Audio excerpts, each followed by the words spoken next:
Honorable Speaker, sir, with your permission, I beg to present the annual financial statement, budget for 2024-25.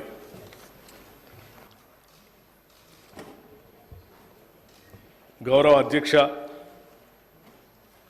నా తెలంగాణ కోటి రతనాల వీణ అని మహాకవి దాశరథి గారు చెప్పిన తెలంగాణను సాకారం చేసిన శ్రీమతి సోనియా గాంధీ గారి ఆశీస్సులతో కాంగ్రెస్ ప్రభుత్వ తొలి పూర్తి రాష్ట్ర బడ్జెట్ను ప్రవేశపెడుతున్నందుకు నేనెంతో సంతోషిస్తున్నాను. గత 10 ఏళ్ల అస్తవ్యస్త పాలనకు విజ్ఞతతో చరమగీతం పాడిన తెలంగాణ ప్రజానికానికి మా ప్రభుత్వం తరఫున కృతజ్ఞతాపూర్వక నమస్కారాలు తెలియజేస్తా ఉన్నాను.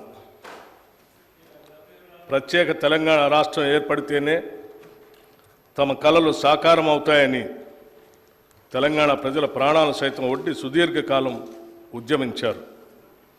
ఆ ఉద్యమాల తీవ్రత వెనుకనున్న తెలంగాణ ప్రజల ఆవేదనను గుర్తించి కాంగ్రెస్ నేతృత్వంలోని యూపీఏ ప్రభుత్వం తెలంగాణ ప్రజలకు ఒక ప్రత్యేక రాష్ట్రాన్ని ఏర్పాటు చేయాలని నిర్ణయించి దానికి సంబంధించిన అన్ని లాంఛనాలను పూర్తి చేసి స్వరాష్ట్రాన్ని సాకారం చేసింది. తెలంగాణ రాష్ట్రం ఏర్పడిన తర్వాత గత దశాబ్ద కాలంలో రాష్ట్ర పురోభివృద్ధి ఆశించిన మేరకు జరగలేదు. తెలంగాణ రాష్ట్రాన్ని బంగారు తెలంగాణగా మారుస్తామని ఒట్టి ఉత్తర కుమార ప్రగల్భాలు పలికిన గత ప్రభుత్వ పాలకులు అన్ని రంగాల్లో పూర్తిగా వైఫల్యం చెందారు. పురోభివృద్ధి అటుంచి రాష్ట్ర ప్రజల సంక్షేమం సన్నగిల్లింది, అభివృద్ధి అడుగంటింది, రాష్ట్రం అప్పుల పాలైంది.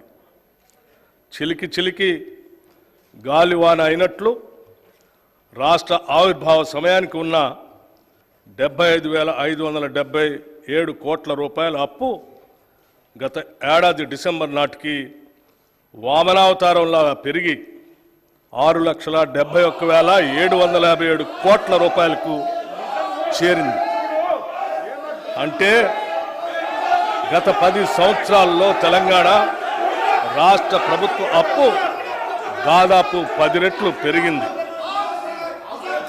తదనుగుణంగా రాష్ట్ర అభివృద్ధి జరగలేదన్నది అక్షర సత్యం.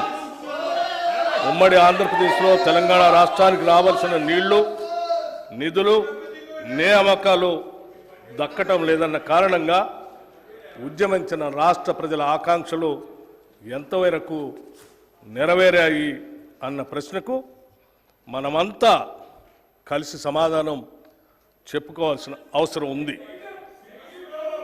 తెలంగాణ వాటాగా వచ్చే నీళ్లను రాష్ట్ర ప్రజల త్రాగునీరు, సాగునీరు అవసరాలకు వినియోగించాలన్నది ప్రభుత్వ ప్రధాన సంకల్పం. అయితే గత దశాబ్ద కాలంలో పాలకులు తీసుకున్న తప్పుడు విధాన నిర్ణయాల కారణంగాను, నాణ్యత లేని పనుల కారణంగాను సాగునీటి ప్రాజెక్టులు ఆశించిన ఫలితాలను ఇవ్వలేకపోతున్నాయి. నీళ్లు ఏ కాలువల ద్వారా పారించాలన్న ధ్యేయంతో కాకుండా అవినీతి సొమ్మును ఏ కాలువల ద్వారా ప్రవహింపచేయాలన్న లక్ష్యంతో గత ప్రభుత్వం పనిచేయటం వల్ల రైతుల సాగునీటి సమస్యలు అపరిష్కృతంగానే మిగిలిపోయాయి. పర్యవసానంగా మన నీళ్లను మనం సమర్థవంతంగా వాడుకోలేని పరిస్థితి దాపురించింది. ఈ పరిస్థితి నుండి బయటపడే విధంగా తగిన దిద్దుబాటు చర్యలను చేపట్టడంతో పాటు మరింత మేలైన ప్రాజెక్టుల నిర్మాణం చేపట్టాలనే కృతనిశ్చయంతో ఈ ప్రభుత్వం ఉంది. ఇక నిధుల విషయానికి వస్తే గత ప్రభుత్వ కాలంలో ఆదాయం ద్వారా కానీ, అప్పుల ద్వారా కానీ, తదితర మార్గాల ద్వారా కానీ సమకూరిన నిధుల వ్యయానికి రాష్ట్ర పురోగతికి ఏమాత్రం పొంతలు లేని పరిస్థితి నెలకొంది. ఓ పక్క అప్పులు పెరగడంతో పాటు వేరొక పక్క బిల్లుల బకాయిలు భారీగా పెరిగిపోవటం వల్ల రాష్ట్ర ఆర్థిక పరిస్థితి ప్రమాద స్థాయికి చేరుకుంది. ప్రణాళికాబద్ధంగా నడపవలసిన రాష్ట్ర ఆర్థిక వ్యవస్థను ఒంటెద్దు పోకడలతో స్వంత జాగీరుల ఆర్థిక క్రమశిక్షణ ఏమాత్రం పాటించక గత ప్రభుత్వం చేసిన తప్పిదాల పర్యవసానం మేము ఈరోజు వారసత్వంగా అందుకున్నాం. రాష్ట్ర విభజన నాటికి ఎంతో సమృద్ధిగా ఆర్థికంగా పరిపుష్టిగా ఉన్న రాష్ట్రం నేడు అప్పుల కుప్పగా మారటం విచారకరం.